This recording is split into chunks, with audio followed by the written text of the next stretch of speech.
Hello everyone and welcome to Momentum channel. My name is Mo and in this video we're going to talk about a company called Ceragon. We're going to take a closer look at the company and what they offer, and from there on start taking a look at the company's stock and how it's been performing, what is some of the fundamentals of the company and how strong they are in terms of their financial metrics, and where we see this company moving forward in the next couple of years. The company is traded on NASDAQ with ticker symbol CRNT and is a networking equipment vendor focusing on wireless point-to-point connectivity used for wireless backhaul by mobile operators and wireless service providers as well as private businesses worldwide. Ceragon is one of the world leaders in enabling 4G and 5G connectivity, and looking at the research by Skylight published in March 2020, you'd notice that Ceragon in fact has about 15% of the market share in this field based on the best of the breed market share, compared to 15% market share for Huawei and 14% for NEC.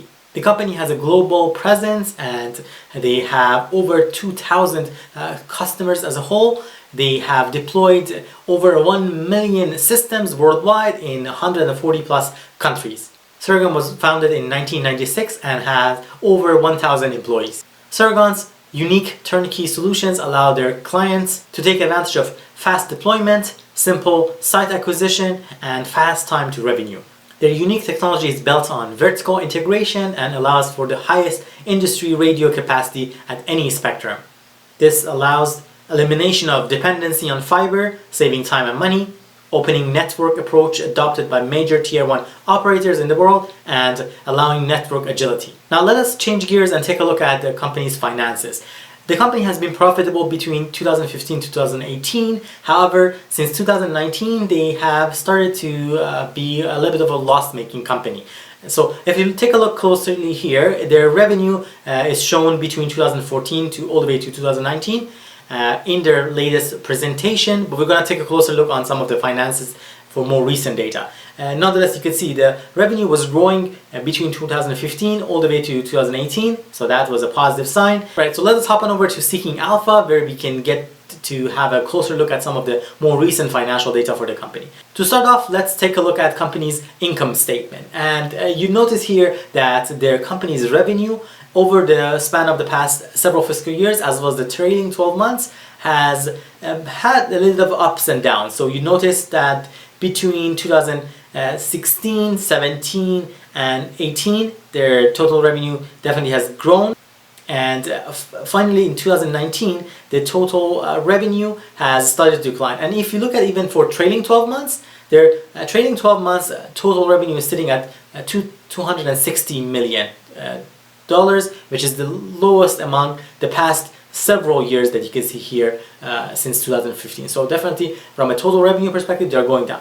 Now scroll down, let's take a look at the net income. Between 2016 all the way to 2018, their net income is growing. In 2018, they reported $23 million of net income, whereas in 2019, they reported negative $2.3 million net income. And in trailing 12 months, it's even worse. They're expected to report a negative $14.9 million of net income, or essentially a net loss. Let us go over and take a look at their balance sheet. Balance sheet allows us to have a better understanding of how strong the finances of the company is in terms of whether their assets, their current assets, and their total assets, and then comparing it to their liabilities in terms of current liabilities and total liabilities. And ideally, you want to see a company having their current assets exceeding their current liabilities, as well as their total assets exceeding their total liabilities, which is in fact the case for Ceragon company. If you look here for their current assets, their total current asset trading 12 months is sitting at $201 million, and for total current liabilities only at $99.1 million. So definitely their current assets exceeds their total current liabilities. As for their total assets, it is sitting at for the trailing 12 months at $273 million plus, and their total liabilities is only at $124 million. So again, their total assets exceeding their total liabilities, that's a good sign from a balance sheet perspective. Now, while the stock has done extremely well over the past while, if you look at it over the span of past months, the stock has been up by 65%. Past 6 months has been up by 11% actually. Their 1-year return is showing a massive 121%.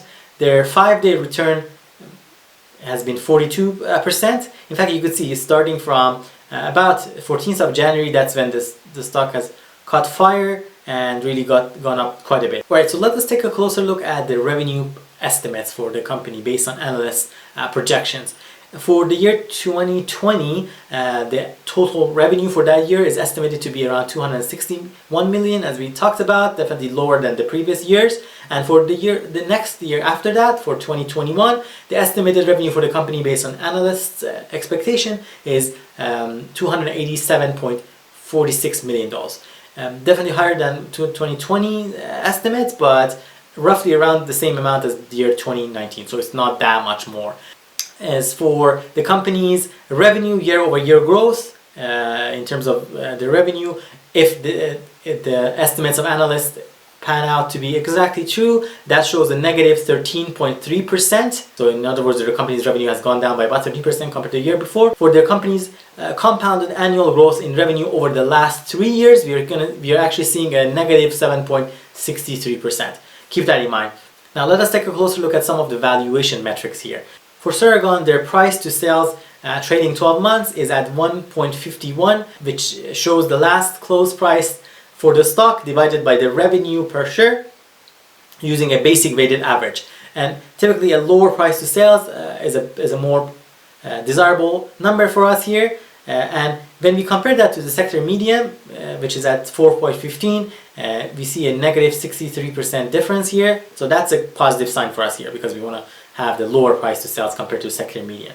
As for forward looking price to sales, which is based on last close price divided by the next fiscal year's consensus revenue per share, it is again showing 1.51, and again it's lower than 4.11 for the sector median.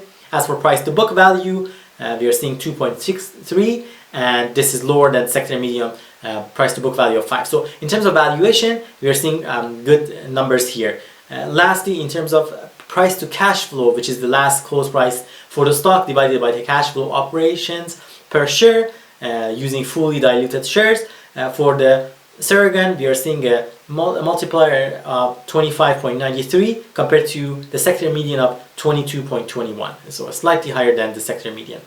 You might ask, what have been the reasons why suddenly the stock of Ceragon has caught fire? It's been trading, pretty steadily over the past several months, but suddenly past few days the stock has gone up drastically. And I would say there are two main reasons for that. The first one is the fact that recently, and in fact on January 14th, one of the analysts actually has increased their price target for the stock. In fact, if you look here, Alex Henderson from the NASDAQ, they have assigned a buy rating to Ceragon Networks, and they've had set a price target of $3.75 USD, although the stock is right now higher than that price, but really that article and the news about the increased price target really acted as a catalyst for the stock price of Ceragon. And the other piece is that Ceragon companies, in fact, is one of the companies that is added on one of the exchange traded funds that ARK Invest, one of the most renowned businesses out there that manages various index funds and various exchange traded funds, has. And for their ETF IZRL, you can see that their second largest holding is Ceragon Networks. But what is unique about it is that most recently they've started to actually increase their number of shares. So currently, and as of January 15th, ARK Invest has a total share of 970,011 shares of Ceragon in IZRL, and that shows a weightage of 3.82% for that ETF. That says, with the exponential growth coming with 5G and the business for the 5G infrastructure market expected to reach $80 billion by the end of 2027, it creates massive opportunities for companies such as Ceragon, who are well positioned to capitalize on this unique opportunity. For me, I do not currently own shares of Ceragon, and the way that the stock price has gone up quite fast within the span of the past several days, it makes me a little bit uncomfortable to really pull the trigger and buy shares at these prices. Nonetheless, I have definitely added this stock to my watch list and would be keeping an eye on it to see whether I can get a hold of that stock at more reasonable prices. How about yourself? Do you own shares of Ceragon in your stock portfolio? What are your thoughts about 5G and its potential, and what are the stocks that you have in this domain? Would love to hear from you. Be sure to leave me a comment down below and let me know what you think. I hope you found this video beneficial and you gained something of value from it. If you did, please be sure to give it a thumbs up and share it with someone who might benefit from the video as well. And of course, don't forget to subscribe to Momentum channel. Here on Momentum, we post weekly videos about stock market investing, finances, and financial freedom. With that, thank you guys, and I hope to see you next time.